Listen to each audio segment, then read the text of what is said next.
Hello, everybody. Welcome to Talking Through the Medias, your home for entertainment news and reviews by fans for fans. Remember to like, subscribe, send us those questions and those comments because we want to hear them. I'm your co-host today, Amy Newman, and joining me, I've got the fantastic, the breathtaking Chris Fagan. Chris, how you doing? It's like you are struggling to come up with something. I feel like after we really get to know each other later on, it's gonna become. I got this guy here with me again, Christopher Fagan. How you doing? And I'm gonna be like, what did I? I'm telling you, it's only a matter of time till I piss you off. But I'm gonna enjoy those. Are you complaining right now? I'm telling you, I'm gonna enjoy. I probably already did it. I always find a way to ruin a great thing. So that was the last 3 weeks have been great introductions, and now I've probably just bitched and moaned my way to getting cursed out next week. You're not gonna appreciate them. That is what you're getting next week. Thanks, Chris. And she's gonna be like, well, I'm with this a-hole here who doesn't appreciate a compliment, Chris Fagan. Hey guys, and that's me. Well, I'm here with is it Rick Fagan. I'm sorry, I can't. Right, you know what? That's the way to really. I've done that before to an ex. I think like a new boyfriend. Like, what's his name? Billy? It's Bob. Whatever. That's the best way to try to belittle somebody, and then you win the breakup. That's how you do it.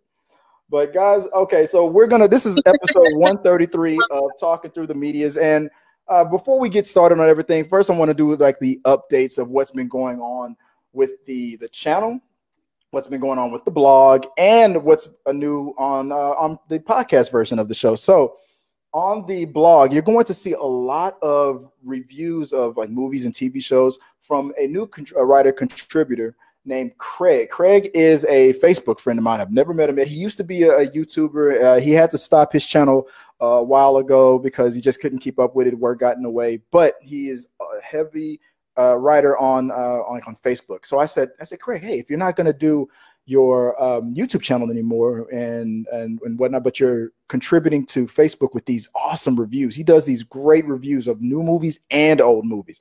So I said, would you want to become a contributor to the blog? And he said yes. So you probably have noticed that those of you who are subscribed to the blog that there is a new writer. And he's done a review on like the Lovebirds, some old TV shows, just like those Chris picks or those favorite movies from your past. That's what his niche is. He really like goes back in time and goes, you remember this movie, this cult classic and whatnot. He talks about a lot of cult classic things. So, but he's a great writer. He's got a lot to say. His opinion. I mean, you can trust his opinion. He knows what he's talking about. His Facebook fan group is called Craig's Movie Capsule, a time capsule, something like that. I'm sorry if I'm butchering it. I'll put it in this description of this video so you can go and find the links to that. But if you're not a subscriber or a follower of Craig's capsules or time capsule, then you should be. And you can also find some of his contributions to the blog itself. Another thing is that our the podcast version of these weekly full episode shows, as well as some just like some like I don't know what to call them, like those just short videos that we tend to do, like for example the Bechdel test that Amy Newman did. The podcast version of those, if you don't have time to watch them on YouTube, you can catch them on podcast. You know that you can subscribe to it on SoundCloud, but it is also available now on iTunes. So go check it out. On iTunes, it's Talking Through the Medias, or you can type in T3Medias, just like anything else on social medias, and you should be able to find it. You can catch the weekly shows and the just other entertainment news or topics that we discuss, like the Bechdel test, or just hearing me and Eric Cypher just ramble on about the Snyder Cut. So, if you love my opinion but hate my face, we got you covered, fam. I'm the opposite. I watch the videos and I just hit the mute button. I just watch us. I don't listen to us at all. Okay, we got something for everybody. But we'll start releasing special videos with just no sound, just like white noise edited over it. Yeah, just us just yapping on, and you would just hear the ocean in the background, the seashell episodes. Nice. I feel like that's gonna be a new niche. That's the new ASMR. That would be. I'm calling it. Wouldn't that be awesome, though? I would subscribe to that. I think everybody would subscribe to that.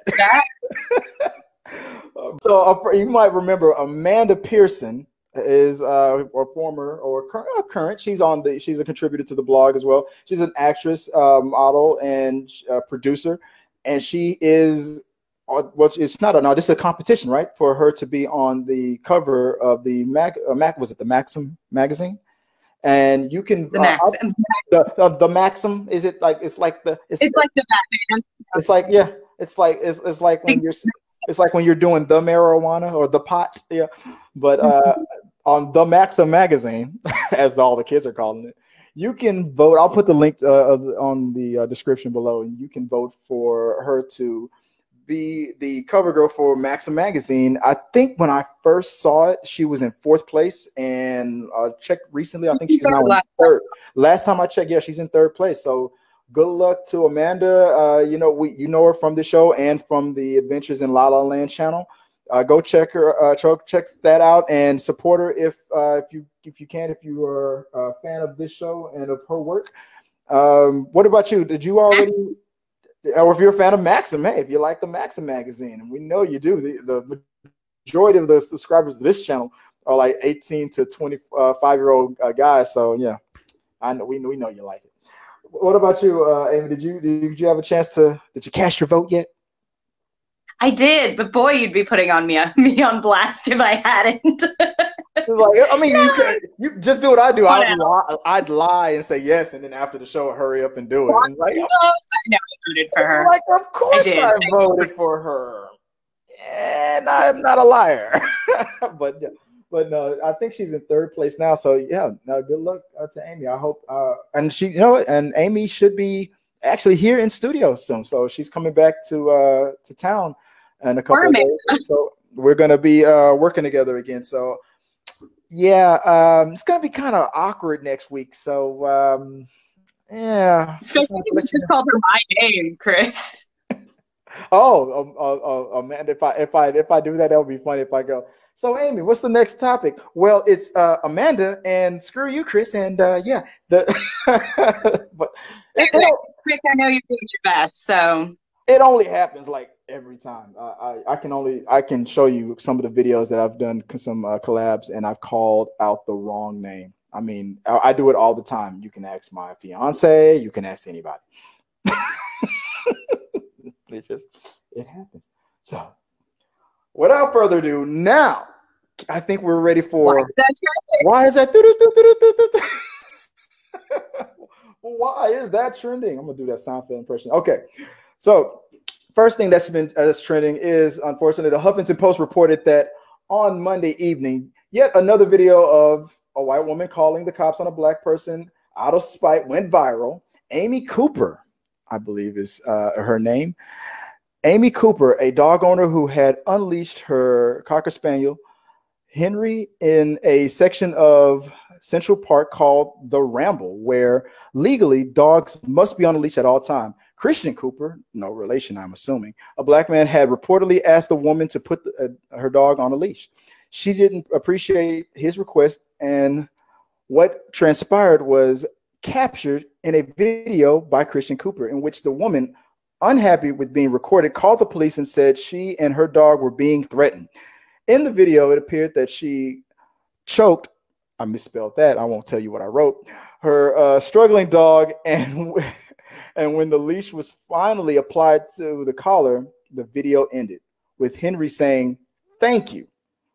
Amy, can't we all just walk a dog without, going viral nowadays? What do you think about what's going on with this? And did you see that word I misspelled?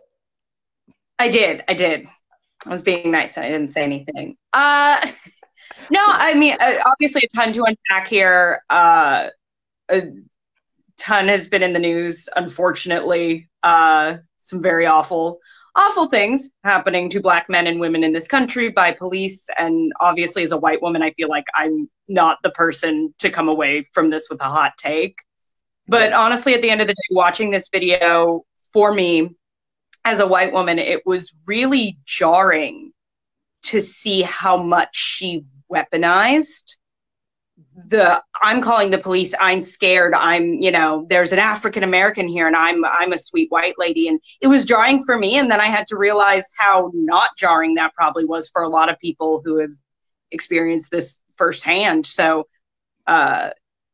you know, I think just something for me where I look at that and go, okay, that's an experience I don't know. I will never be on that side of that. And, you know, how can I be better? How can we all be better? Obviously things, if you've been following the story at all, did not turn out well for Miss Amy Cooper. From what I've heard, she had the dog taken away. I know her job is at least somewhat in review, and it looks like she might be on track to be getting fired or got fired. So did they announce internet where mob she worked? justice get shit done a lot faster than mob justice. That's exactly.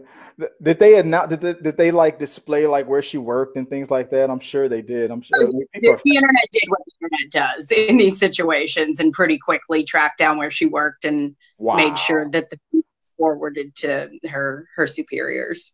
The thing that I took from that video, but I saw that video for the first time today, and the thing that it was just like what you said. It was amazing how it felt like I was watching an old James Bond movie where the villain always explains their plot before, you know, like when they think they've won, like as if the guy was like tied up to a chair and, well, Mr. Bond, I'm going to call the police and pretend like you're assaulting me.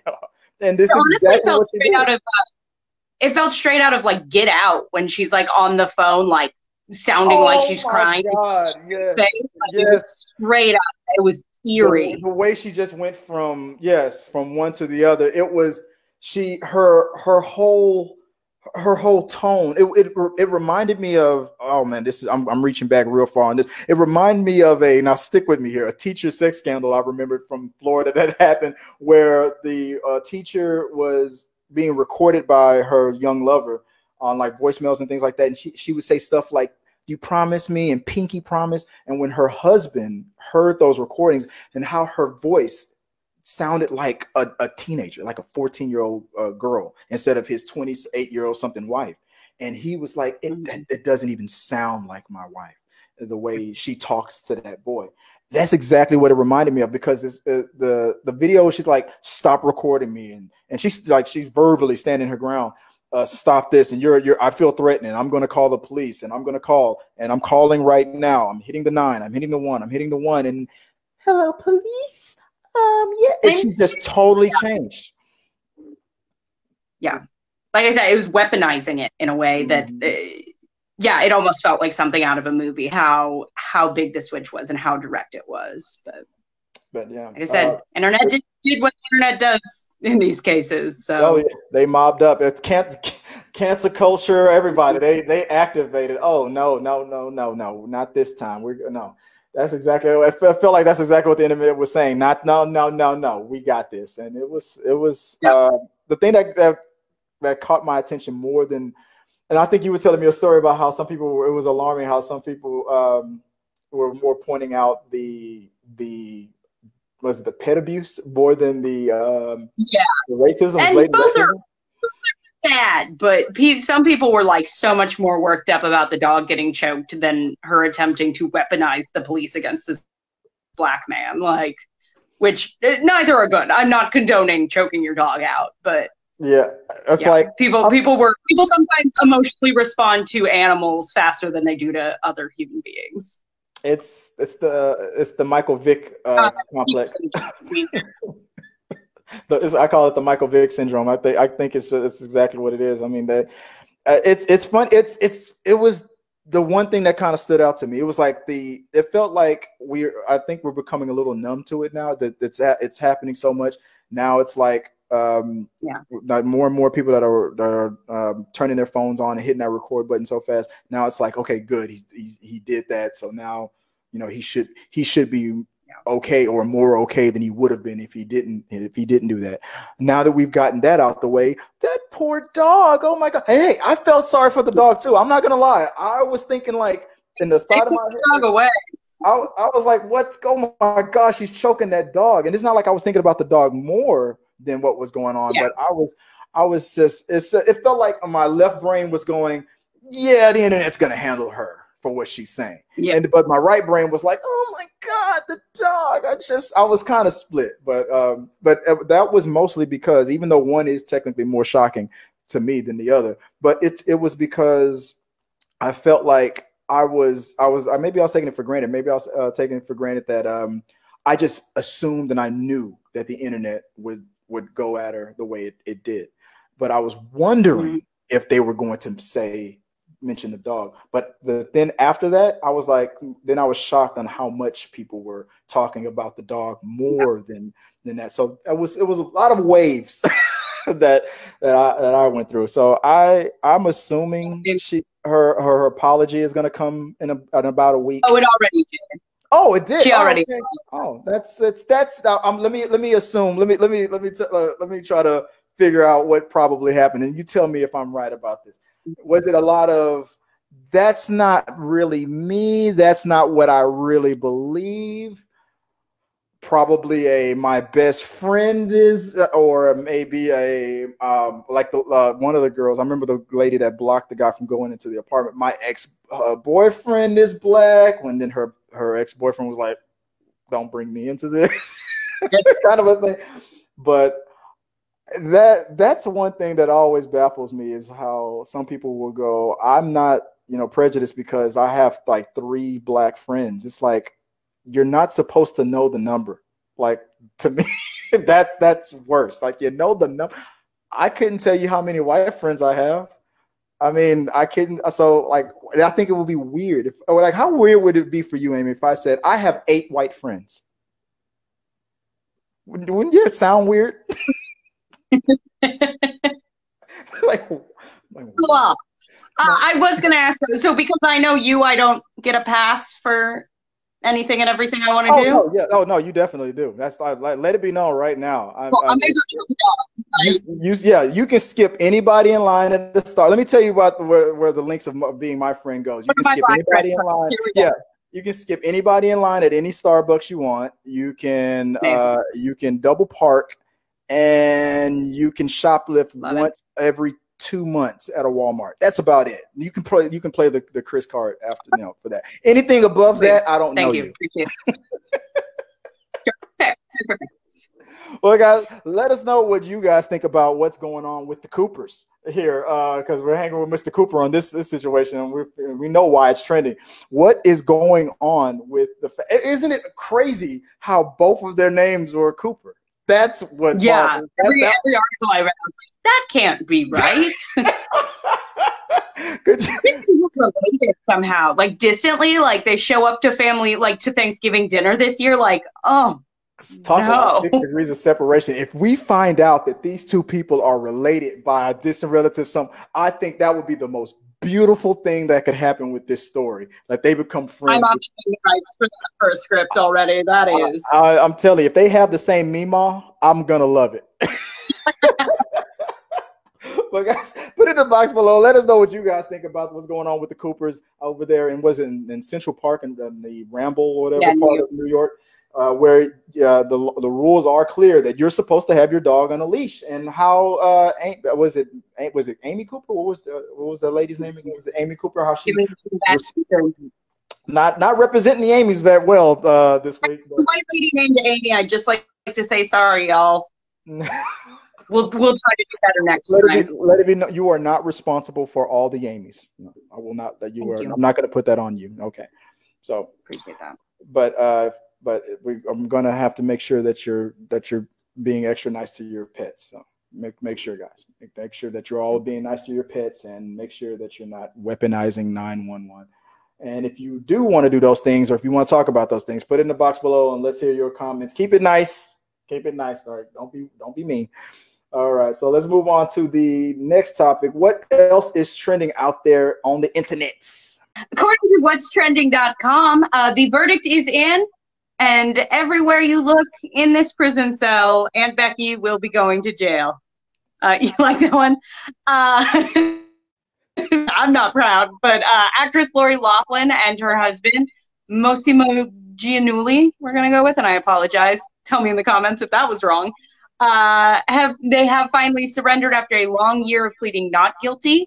They have decided they've they're changing their tune. They're pleading guilty for their involvement in that 2019 college admissions scandal. So, Chris, it's like the house is going to be a little less full. I need sunglasses for these. I totally wrote that joke. Looks like that full house has got one less occupant. I guess when she was trying to bribe her daughter's way into jail, she should have cut it out. Oh no, I've heard that one said a million times. No, that's actually a good one. She should have. I cannot believe that it took this long for her to admit her guilt, because I give her credit for that fight, because according to every bit of the evidence that I saw that was coming in on the news reports and what they were showing in I guess the courts that were being made public and what was being said, they had them dead to rights. I mean, the people that they were bribing and whatnot, they confessed, and the school, everybody confessed. So I mean, it's the judicial system that we have. You have the right to plead not guilty, and you never know. You could be rich enough to, you know, Johnny Cochran your way out of it. But it looks like I like the way it was worded. It looks, after a year of pleading not guilty, they finally surrendered, as if they had her in the bunker surrounded by their money, and going, okay, we'll pay the fine. But they say jail time. I think it's like 2 months. It's like 2 months in jail, but we'll see. They're already going, well, with COVID, should she have to serve the time? She's getting out of there in like 2 weeks. I'm calling it now, but yeah, you know, glad she's finally. How minimum security is that system going to be? That's the question. What do you think? I think it's going to be. We're all in lockdown. Yeah, anyways, like, is the rich people prison that much worse than what I'm going through?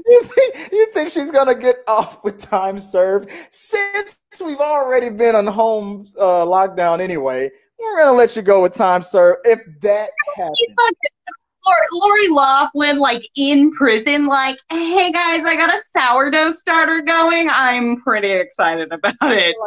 Like, where's Piper? Oh my God. I could just imagine. I just wonder. It's funny how I haven't watched Fuller House. I think I saw most of the first season, but I didn't continue. I believe they started recording the show mostly, you know, without her. No, it was a situation where the aunts and the uncles from the original cast, they're not even living in the house anyway. So I guess they're just not visiting, right? I mean, a lot of people back for sure, but yeah, they weren't like the mainstay characters. Exactly. Uncle Jesse shows up and he goes, "Hey, Uncle Jesse, what's new with you?" And he just looks left and looks right, like nothing. You know, just not even talk about it. You know. Talk about it. Just look at the camera, like, you know, we all know what's going on. We're just not going to talk about it, guys. But I mean, hey, I think it's refreshing that nowadays that people are finally, you know, they're not being able to buy their way out of it. They're probably going to be able to buy their way out of a sentence that they would have gotten if they weren't famous, but at least some form of justice probably will be done. Yeah, I think this was just too huge a scandal and too big a news story. And, you know, there was no out. There was no, you know, they pretty much had the smoking gun on all of it. It's not like there was any, you know, oh, but technically it's like, nah, she's guilty. She did it. People would have been so up in arms if they let her off the hook. Based on what you did. Guilty over with.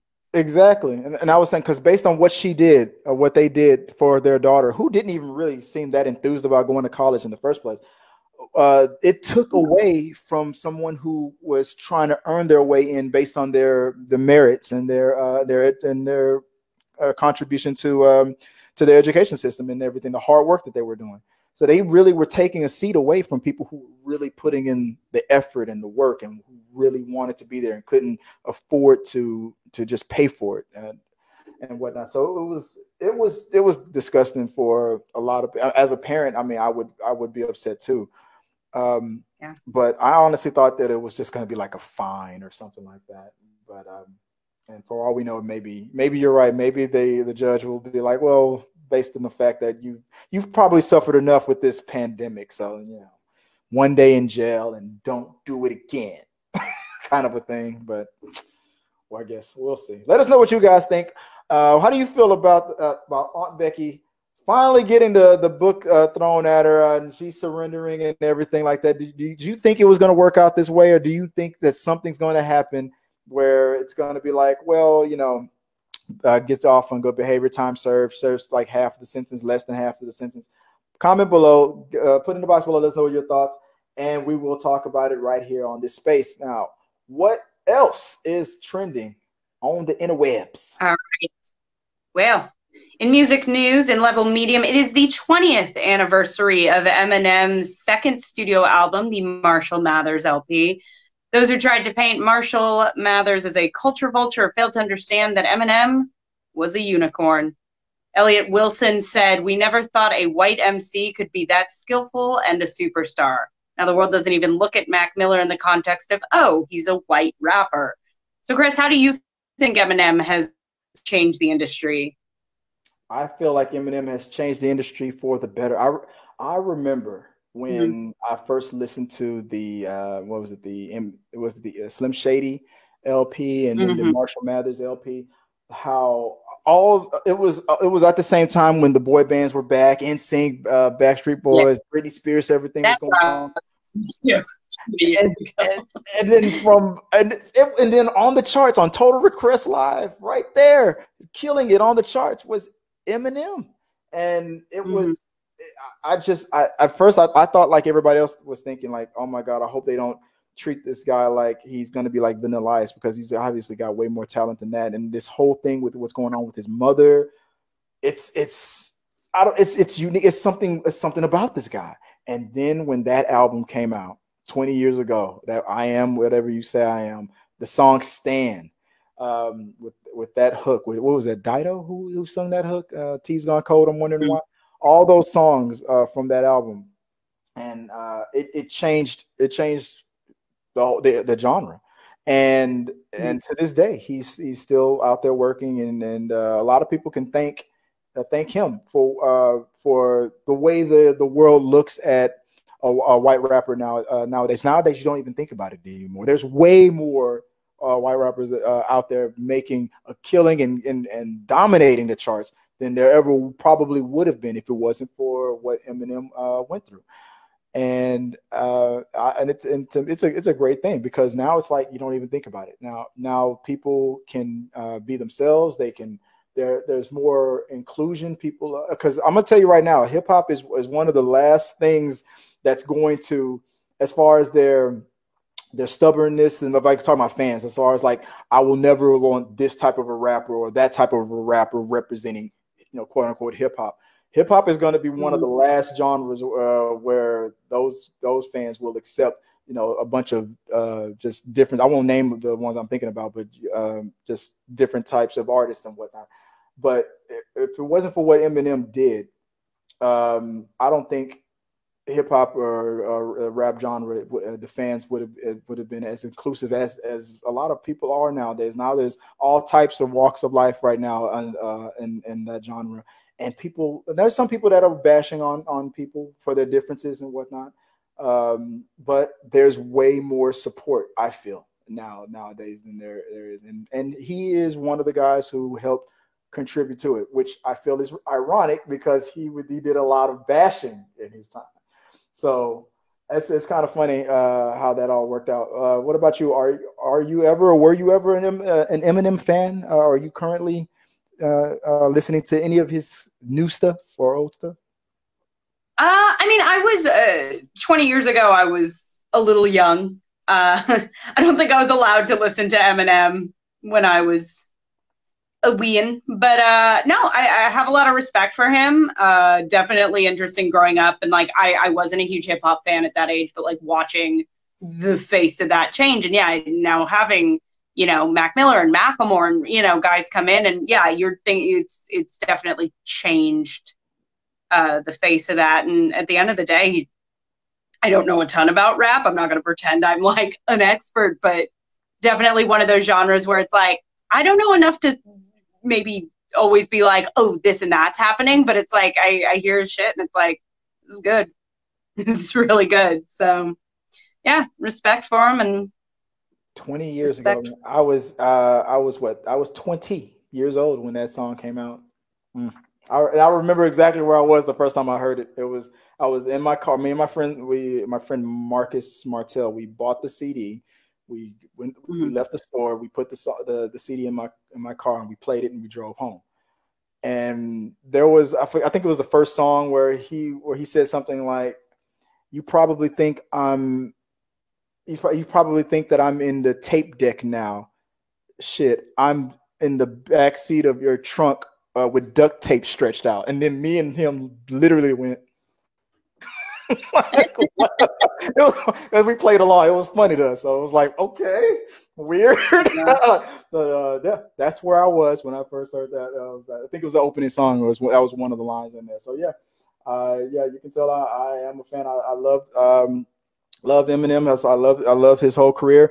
And a little movie trivia here: Eminem was who was originally cast or planned to be cast for the movie Elysium that starred Matt Damon. You remember the movie Elysium, the sci-fi movie where he had like the robotic arm or something like that? It was like set in outer space or something like that. It was the same guy who made District 9. I don't know if you remember that movie. Yeah. His follow-up was Elysium, but the studio fought him on that. Like, no, we don't want Eminem for this role. And they put Matt Damon in it as well. But it was supposed to be Eminem. So a little movie trivia. Is that what? Can Matt Damon rap though? You know what I mean? Like exactly. It doesn't. Well, exactly right. But that was the thing. I think if I'm not mistaken, that director he's a huge hip hop fan, so he always had some kind of hip hop influence. Either I think there was another movie that he did called Chappie with that robot that realized it was alive or something like that. Or became. I think the people that he befriended in that movie, they were like British rappers in real life. They're currently rapping to this day or something. So he loves his rap. the guy, I forgot. I'm sorry, I'm butchering the name. I'm sure there's people going to watch this clip and go and tell me and remind me of the name of the guy who made those movies. But I remember the actors more than I remember the director. I'm sorry, but. Besides that, guys, let us know what you guys think about Eminem and his 20th anniversary for the Marshall Mathers LP. Are you an old guy, fuddy-duddy like me? Where were you when you first listened to that album, Stan, and all those hits like that? I am whatever you say I am. If I wasn't, why would I say I am? Put in the box below. Let us know what you guys think, and let's go to what is the next? I think it's not the last one. What's the last thing that's trending? We got Deadline reporting on Out, a new short film from Pixar Animation Studios, which is streaming currently on Disney+. Features Pixar's first gay main character. So in the short film, the main character, Greg, is preparing to move into the city with his boyfriend, Manuel, and Greg is gripped by the difficulty of coming out as gay to his parents. So I don't know if you've seen this yet, Chris. I actually just watched it when we were discussing the topics for today, and I made sure to check it out. And it is so cute. I did cry. Highly recommend if you got 10 minutes to spare. I mean, Pixar always goes so above and beyond in their shorts, but it was really great to see because I feel like Disney has a little bit of a habit of going, oh, we're going to start including more representation. You know, I know we talked with Onward. They had the character that does briefly mention the female cop mentioned, oh, my girlfriend. Right. But I feel like you see a lot of that winking at inclusivity and winking at representation. And it was so cool to see them really dive in and do something that is about him coming out that's still done in a way that is totally accessible to kids. It's like, you know, kids can handle, you know, Woody and Buzz in a trash incinerator about to be burned alive. Kids can hear a man say, "This is my boyfriend," and be worried about doing that to his parents. It's also got some real, I don't want to spoil the twist for people who haven't seen it. There's a really cute twist in it too. So it's still really fun, really funny, not like heavy him, you know, grappling with that for 10 minutes. It's done in a really sweet sort of family friendly, kid friendly way. So I was a big fan of it, and big fan of sort of what it represents in companies like Disney and Pixar taking more steps towards telling these stories. I'll tell you so what, I don't know, have you seen it yet? I'm going. That's what I was going to. I was trying to get it done before the show because I wanted to see it before, and I watched. By the time you guys see this, I will have already watched it, and I'll probably maybe I'll do a review of it while I'm watching, or maybe I'll do a reaction. But because that's what I was thinking of doing. I want to know if I want see if I want to do a reaction of it, or maybe I'll do a quick review for it. So that's what I was going to save time for today, but.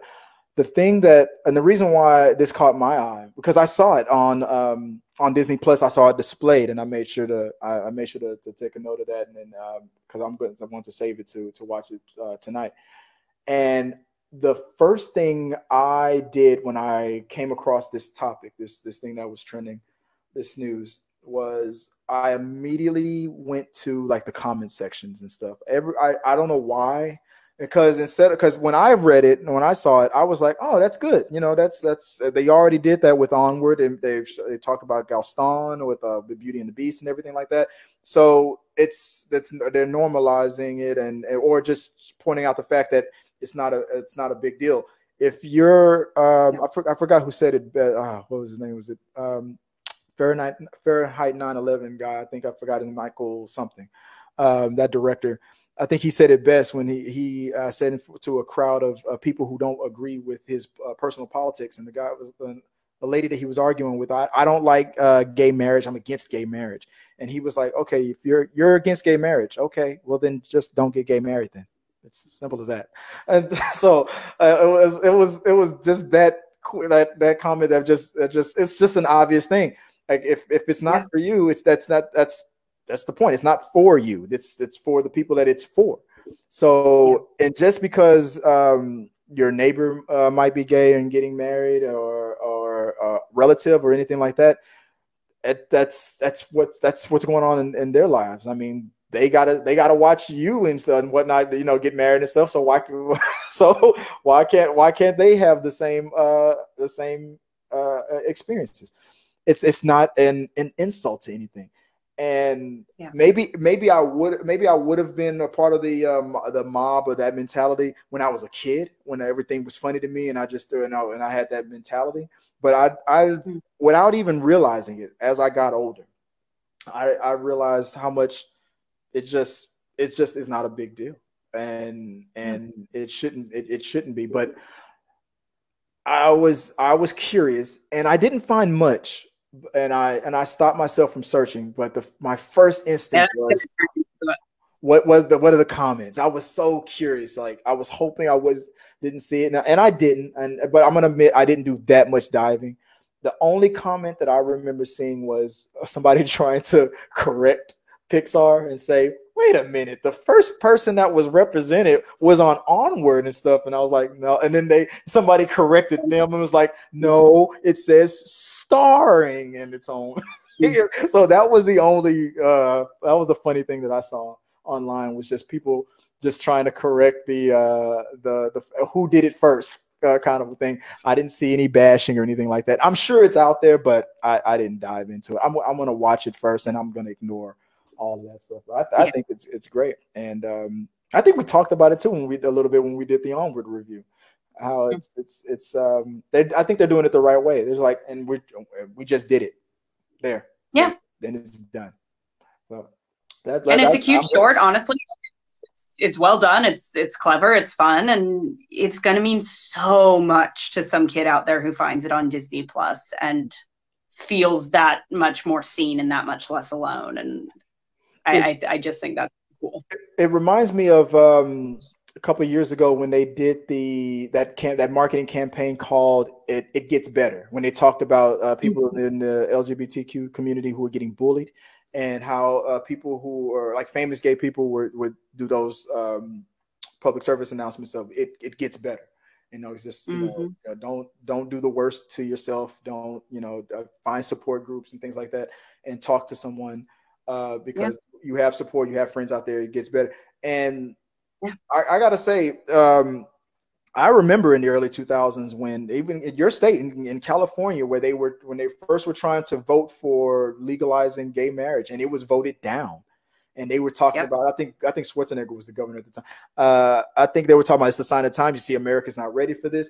And then from that moment to when it started becoming legal nationwide, it was like, at first I credit it to the anti-bullying campaign. Once the anti-bullying campaign started catching fire, then you notice everything started to, like a light started getting shed on everything. Because if you think about it, bullying is where it really stems from. Once, if you can cut it at the root, that's the root of all evil, is that it was bullying.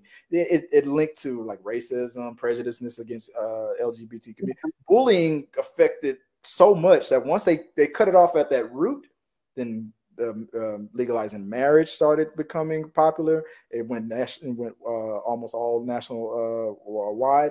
And it just now it's like, oh really? Oh, they got a gay couple on Pixar short. Okay, and that's all. Yeah, I think there's also something to be said. I'm a very firm believer in, like, unfortunately, people don't tend to change individually as much as like generationally. Just the what we're comfortable with shifts. So I think a lot of it, and I can't speak for every millennial. I know this is not across the board, the rule, but I think millennials generally are far more accepting. I remember being in high school when, a lot of the gay marriage stuff was happening, and almost I live in LA, so generally my circles are pretty liberal, but pretty much everyone I knew in high school was at least comfortable with the idea of like, right, gay people exist. Gay marriage is on its way, and on the whole, that was what I saw with my generation. Right. So now we see the millennials, growing up and being the voting, a large chunk of the voting population, and having kids. So all of a sudden, people my age are having kids and going, yeah, I have no issue sitting my kid. I love that there's a short my kid can watch to just start introducing the concept of, oh, that's a man and he has a boyfriend. Exactly. Like, if I had a kid, I would to be able to watch that with my kid and have that conversation of, yeah, some boys like boys, some girls like girls, yada, yada. But I think a lot of that is a sign of the times of like the next generation becoming the adults who are buying things and watching things and showing things to their kids. So I think it's just very much a sign of the generational shift happening. True. And I like talking with people who try to talk on they try to be on both sides of the fence. They try to say, well, it's like some of the people that I talk to will be like, it's like they don't want to go into this conversation and try to solve this problem until all the other past problems are solved too. It's like, well, you know what? People aren't still 100% comfortable with like interracial dating. So let's get that solved first before we move on to like, no, it's all stemmed from the same, haters are just haters. Okay. So we can be not shitty about so many things at once. Try it sometime. But I'm telling you, it's like, think about it like this. Remember, people who are my age and older, you're like 40 and older. You remember what it was like when we could smoke in dance clubs and smoke in restaurants. We remember what it was like. Like, it was great. And we had fun. Now you go into a dance club, it's like try lighting up a cigarette now in any restaurant or anything like that. Oh, that lady with the bell from Game of Thrones, shame. It's instant. And you know what? That because they started with the restaurants and the nightclubs and things like that. They made smoking in public like that, or in public places.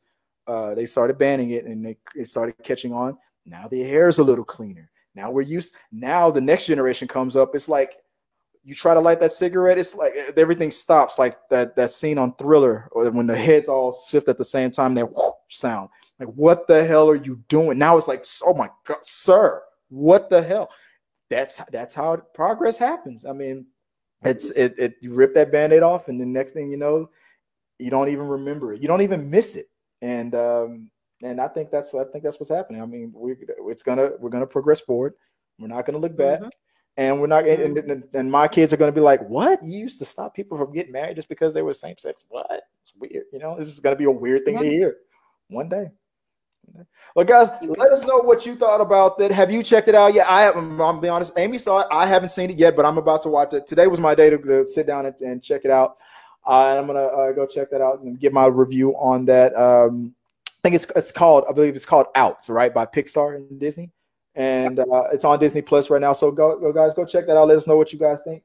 Put in the box below, and we'll share your comments. And that wasn't the last one. I think there is one more thing that was trending before we go to We Got Your Mail, right?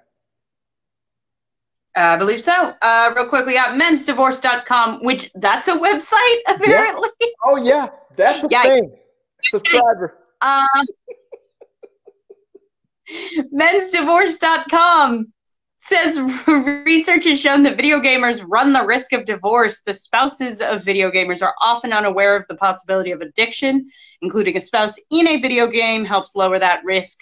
Recently on TikTok, is it Jake Savicki? Is that how you say it? But he posted a video of with handles I never know where the spaces go. He posted a video of him playing a video game and his spouse turning it off mid-game. So I don't think this is maybe a huge surprise. You know, rough that it got this bad. More questions about mensdivorce.com than anything on my end.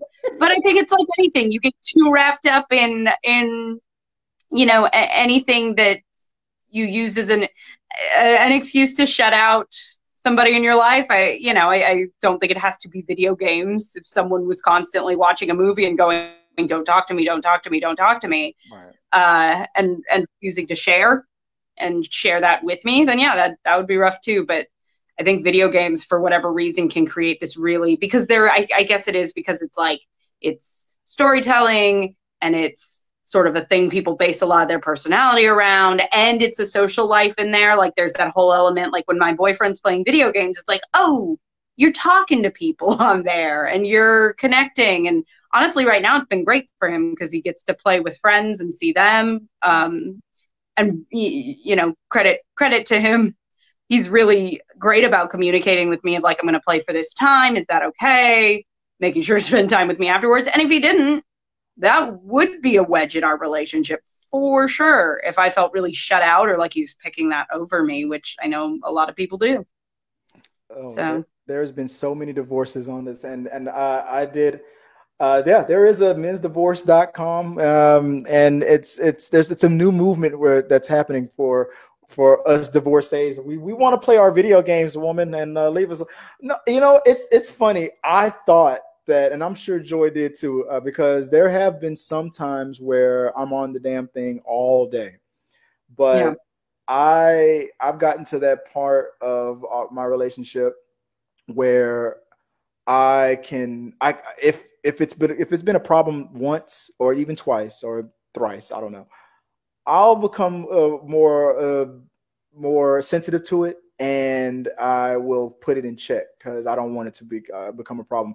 Where when I was younger, I'd be just like a majority of guys. Like, just if you see this video on TikTok, I mean, it was the standard response. Even though I wouldn't have done this, I can't blame him because I know how it feels.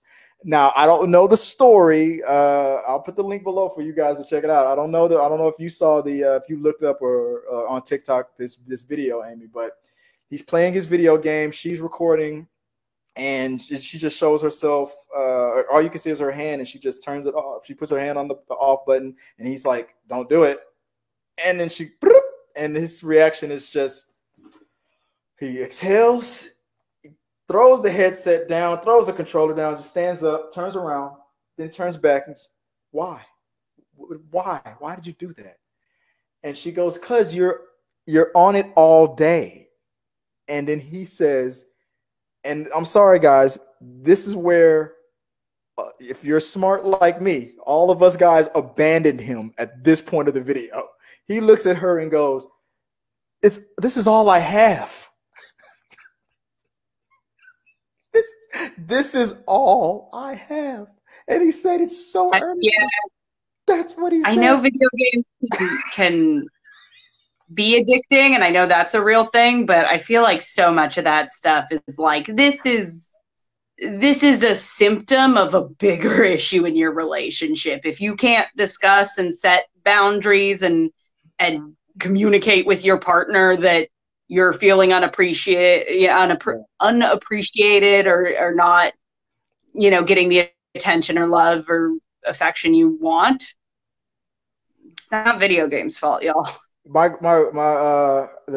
ex would say, because we read an article, but I remember reading an article about this. There was an actual divorcing couple. A woman warned about the rise of video games. It was like in the mid 2000s when Warcraft was becoming really popular. They got divorced because of that game.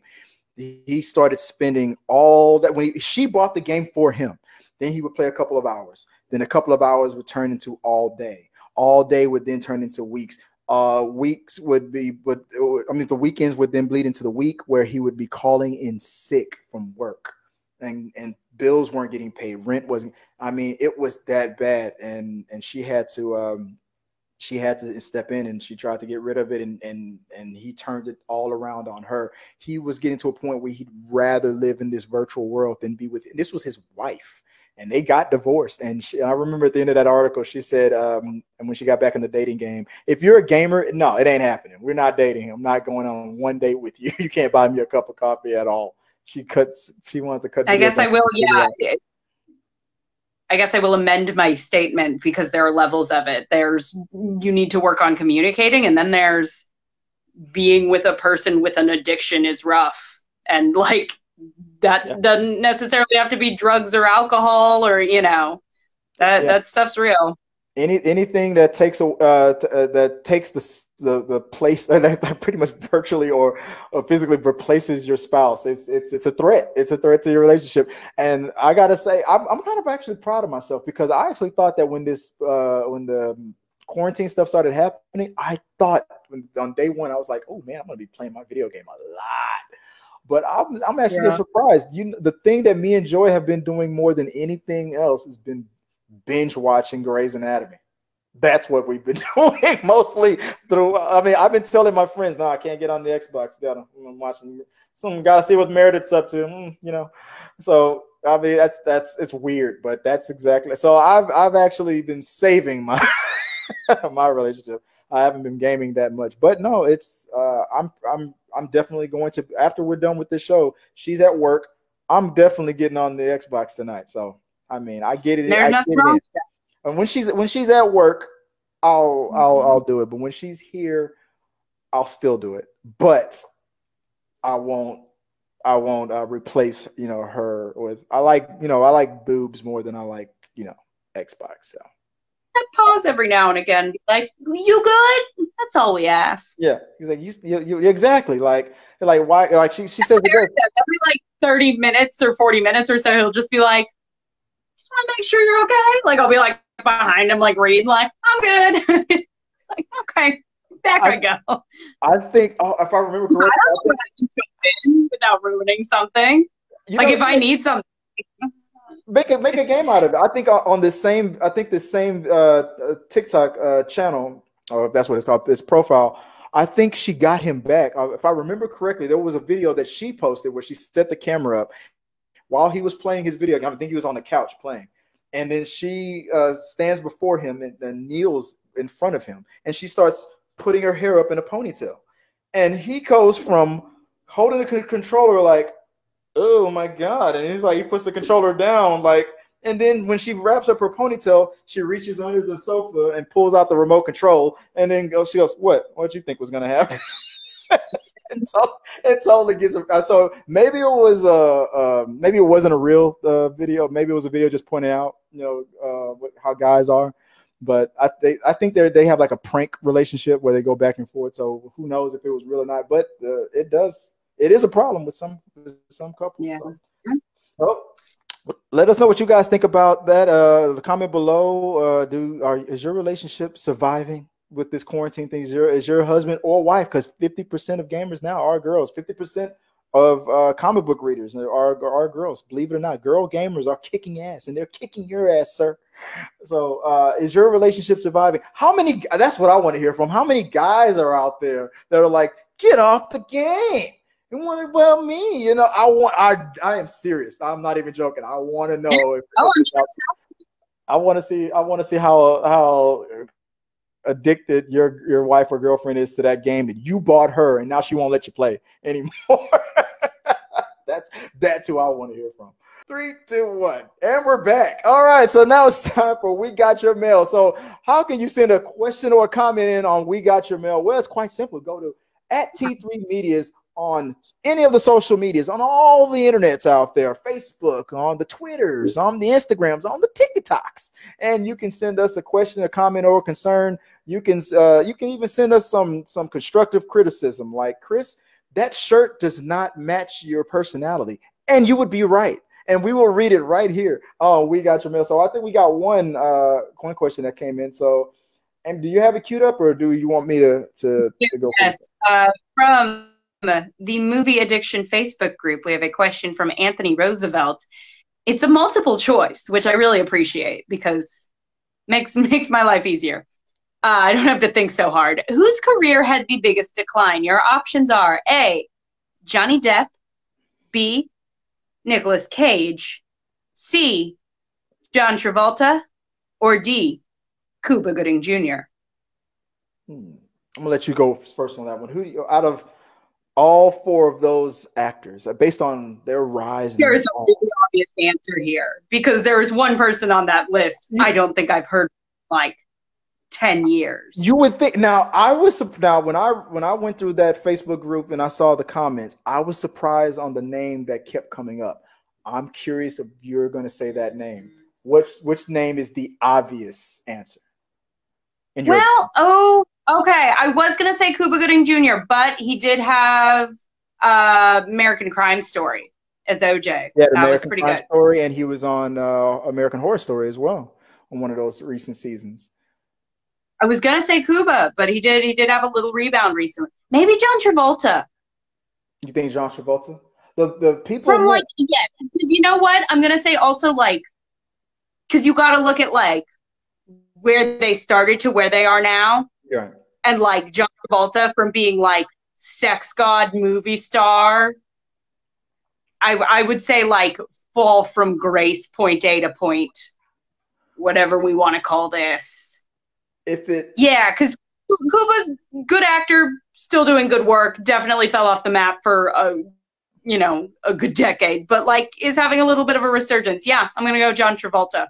Yours is C. John Travolta. The name that kept coming up over and over again that I saw on the comment section was Cuba Gooding Jr. People were saying Cuba Gooding Jr. And I disagreed with both of those. My answer was Nicolas Cage. But why did you come from Cuba Gooding Jr. to John Travolta? What did you? Well, like I said, if it was whatever that would be 3 or 4 years ago, I would absolutely say Cuba Gooding Jr. Right. But I do think the OJ miniseries was a real resurgence in his career, and like I said, to me that feels pretty lateral of okay, this makes sense. There was a real dip in there. But yeah, like I said, point A to point B, because Nicolas Cage has always been kind of an oddball. And I feel like he still occasionally pulls it out with some really interesting stuff and then does something batshit weird and awful. But that's what I expect from Nicolas Cage. I would say from Grease and Saturday Night Fever to where we are now, John Travolta. And he's a Scientologist. Not even close. It's not. Why is it, if you know whose name would have been on this list, in my opinion, if it wasn't for Tropic Thunder, it would be Tom Cruise. Tom Cruise, I believe his career was heading down after the whole. He's crushing with the Mission Impossible. But before the Mission Impossible became the new Fast and Furious franchise, it was his career was on the way down because of the whole Oprah Winfrey interview. I love Katie Holmes, and people were like, "This guy's weird, man. He's falling from grace." But he bounced back, luckily, because he showed his comedic side.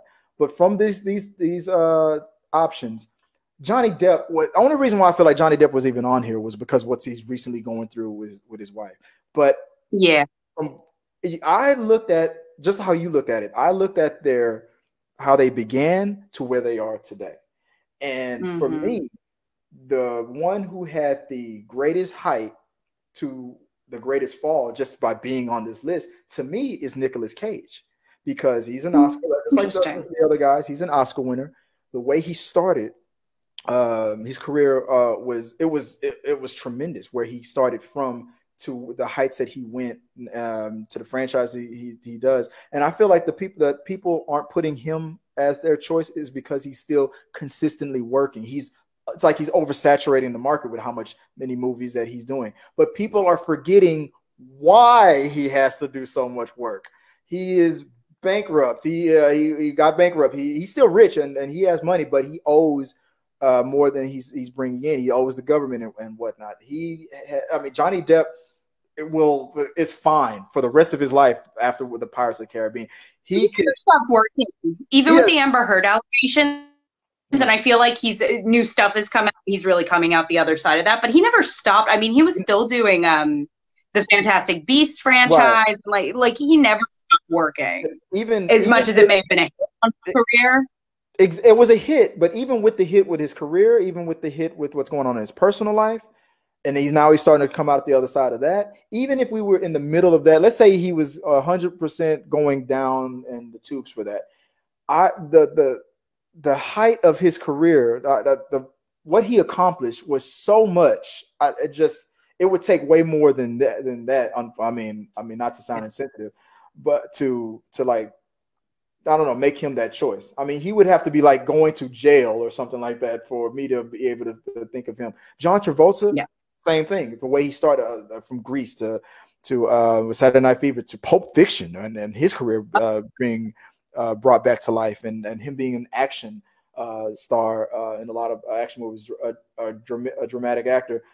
But even though he's going through his issues with, I think whether he was, I don't know if he officially came out or anything like that, but I don't think so. But based on, but I mean that's the rumors that he's either bisexual or that he's gay or he's in the closet. But we're in a generation now. We were just talking about this on Why Is That Trending, that no one's gonna care if he does come out, if he is or is not gay, straight, or bi. But Cuba Gooding Jr., I'm surprised that people were thinking they were picking him because, I mean, look where he started. He had an unspeaking role in Coming to America as guy sitting in chair, not getting a haircut by Eddie Murphy, to going to the heights of like Show Me the Money with Tom Cruise, and the heights that he hit to, just not working as much as he used to. Yeah. It's like I said, 5 years ago, I would definitely say Cuba Gooding Jr., but he's definitely. I don't know, though. I don't know if he's going to ride that. Like, I feel like it wasn't like he was great in this, and now he's booking all this other shit. So I'm like a hard Travolta Cuba split. So yeah, I'm not. I'm dead set on Nicolas Cage only because of the fact that I'm not keeping him off of my answer list because of the fact that he's consistently working. I'm judging it because of the fact that he is consistently working, because he has to be consistently working. He's picking anything and everything that he can to get a quick paycheck because of what he did to his finances in the past. And I feel like he's trapped in that financial hell that it's going to take a while to dig himself out of. No matter what we think of what Johnny, John, and Cuba has done, they're not in that much of a. Johnny and John Travolta. Honestly, they could stop. They could retire right now and stop, and I think they'd be fine. I think even Cuba could be fine. Nicholas, I don't think so. He has to work, and that's the reason why I picked Nicolas Cage. But that's no right answer, no wrong answer. Exactly. I mean, there's people who love and there's people who hate all four of these guys. But I don't have anything against all of them. I'm glad to see. It looks like Johnny Depp is coming out of it.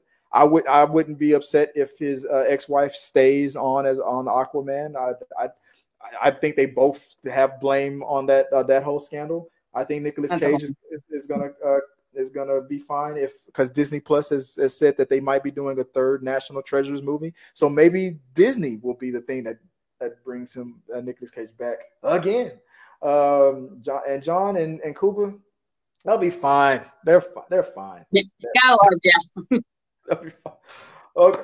Guys, all right. So that's the show, guys. Thanks for watching. If you like what you saw here, just become a subscriber, become a supporter to the channel. Hit the subscribe button right here. Remember, you can always find us on Talking Through the Medias on T3Medias.com. There's a blog. There's the mentioned earlier in the show, the iTunes channel, as well as on SoundCloud. You can find us on Facebook. You can find us on TikTok. You can find us on Instagram. And you can subscribe and follow us on there. And remember to send us any of your thoughts and your comments. We will read them right here on We Got Your Mail. And I want to thank Amy for sticking around today. I know that I've kept you on here longer than I normally do. We ran a little longer this. I'm sorry I've been a little long-winded today, as I'm doing right now. But Amy, if you mind, just tell us where we can find you online so we can keep bugging you and keep sending you messages all day and Please do. Crazy emojis. I'm still in quarantine. Give me something to talk to other than my sourdough starter. I'm on Instagram at amy.n.newman, at Twitter at amy_n_Newman. Search Amy Newman, Amy N. Newman. You'll find me. Thank you so much for having me, Chris. It was a pleasure and an honor, and you are still, I forget what I called you earlier, a dream come true. We'll go with that. Yeah, I think you said a dream come true, and then when you wake up and you realize, oh, and I gotta work with this guy too. Now it's a nightmare. This is the nightmare. And then, enough time with him in my real life. Don't put him in my dreams. Don't put him in my dreams. It's just too much. That's what my mom tells people. Chris is a good boy in small doses, but from your mom. And you can always find me, guys. I'm Chris Fagan 1980 on Twitter, on Instagram, or you can message me directly at T3Medias as well. But I appreciate you for helping me out on this episode 133. Had fun, guys. And remember, guys, Talking Through the Medias was filmed in front of a live studio audience on a pet cemetery. Think about it. Till next time, guys. To that position. When I did that, was that too much? Did I violate? Stuff like that. Oh, I don't think that's ever happened to me. I don't think any guy that I've been with has ever recapped. They'd be like, wow, that was amazing. But